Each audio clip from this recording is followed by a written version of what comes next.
Hello friends, मैं आपकी दोस्त लता श्रीवास्तव आज आपके लिए एक छोटी सी कहानी लेकर आई हूँ। ये कहानी कोई कहानी नहीं है। ये किसी के जीवन का एक संघर्ष है जिसने हमें ये सिखाने की कोशिश की कि यदि आप थक गए हो और अपना सपना पूरा करना चाहते हो तो इसके लिए कठिनाइयाँ कोई मायने नहीं रखती हैं। कब और कैसे इन सपनों को पूरा करना है ये आप पे निर्भर करता है। ये कहानी एक देहरादून की लड़की की है जिसका नाम अनामिका था।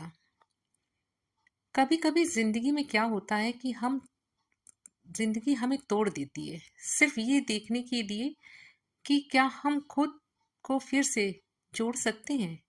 आज मैं एक ऐसी सच्ची कहानी सुनाने जा रही हूँ उत्तराखंड देहरादून की एक लड़की की जिसका नाम अनामिका था। लेकिन उसकी कहानी किसी लड़की की या किसी भी इंसान की हो सकती है, शायद आपकी या मेरी भी। संघर्ष तो देखिए सबके जीवन में होता है, लेकिन जो संघर्ष से हार नहीं मानता है, एक दिन उसी के सपने पूरे होते हैं। बस इस कहानी में अनामिका का भी अपना जो सपना था पूरा करने का, उसने हार नहीं मानी। अनामिका का आज मैं आपको इंट्रोडक्शन दे देती हूँ कि अनामिका किस घर में पली बड़ी थी। अनामिका एक छोटे से गांव में पली बड़ी थी। पिता स्कूल में चपरासी थे, माँ घर पर सिलाई का काम करती थी। सपना था कि टीचर बनने का, लेकिन हालात कहते थे कि सिलाई सीखो, शादी कर लो और घर संभाल लो। लेकिन वो कहती थी मुझे अपने पैरों पे खड़ा होना है, किसी पर बोझा नहीं बनना है। 10वीं पास की, फिर 12वीं और फिर ट्यूशन पढ़ाकर बीए किया। जब वह बीएड करने जा रही थी तभी हादसा हुआ। उसके पिता की अचानक मौत हो गई। पूरा घर एकदम बिखर गया। माँ बीमार, छोटे भाई की फीस और खुद के सपने सब अधूरे। बहुत लोग कहने लगे आप छोड़ो पढ़ाई, घर देखो और शादी कर लो, जैसे आम लोगों के जिंदगी में होता है।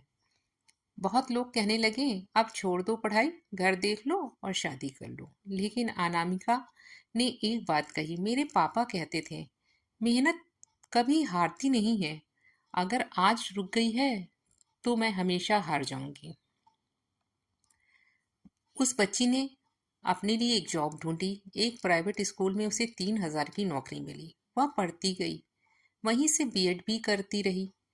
रात में माँ की देखभाल करती, दिन में बच्चों को ट्यूशन पढ़ाती। कोई छुट्टी नहीं, कोई सहारा नहीं, सिर्फ जिद थी कि खुद को साबित करने की। 3 साल बाद एक दिन उसे उत्तराखंड के सरकारी स्कूल में जॉब का ऑफर मिला। माँ के आंसू, भाई की मुस्कान और अनामिका का वो पहला वेतन उसके संघर्ष की सबसे सुंदर जीत थी। अनामिका की कहानी हम सबको सिखाती है कि हालात चाहे कितनी भी मुश्किल क्यों ना हो, अगर आप इरादा साफ हो और मेहनत सच्ची हो तो मंजिल मिलती है। कभी कभी हम अपने सपनों से समझौता मत कीजिए। अगर आज आप थक भी गए हैं तो रुकिए, लेकिन हारिए मत, क्योंकि जीतने वाले वही होते हैं जो आखिरी सांस तक कोशिश करते हैं। और अगर आपको ये कहानी कुछ भी अच्छा लगा हो तो इसे दूसरों के साथ जरूर शेयर करिएगा। कोई कहीं बैठा है, हार मान रहा है। हो सकता है आपकी ये शेयर की गई वीडियो आपकी जीने की वजह बन जाए। और आप ऐसी ही सच्ची कहानियाँ सुनना चाहते हैं तो इस चैनल लता श्रीवास्तव 24 को सब्सक्राइब करें।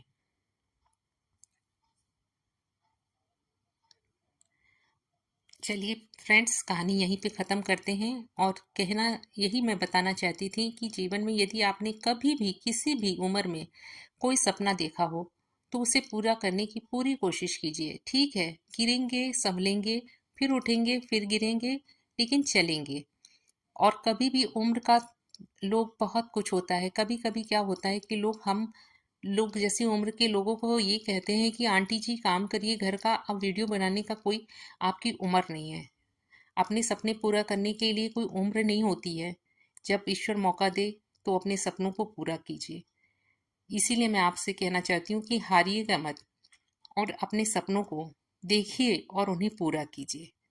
अपने लिए पूरा कीजिए, मत सोचिए कि दुनिया क्या कहेगी। चलते हैं, फिर मिलते हैं, फिर एक नई सच्ची घटना के साथ आपसे अपने चैनल लता श्रीवास्तव 24 पे। ओके, बाय बाय, धन्यवाद, थैंक यू सो मच।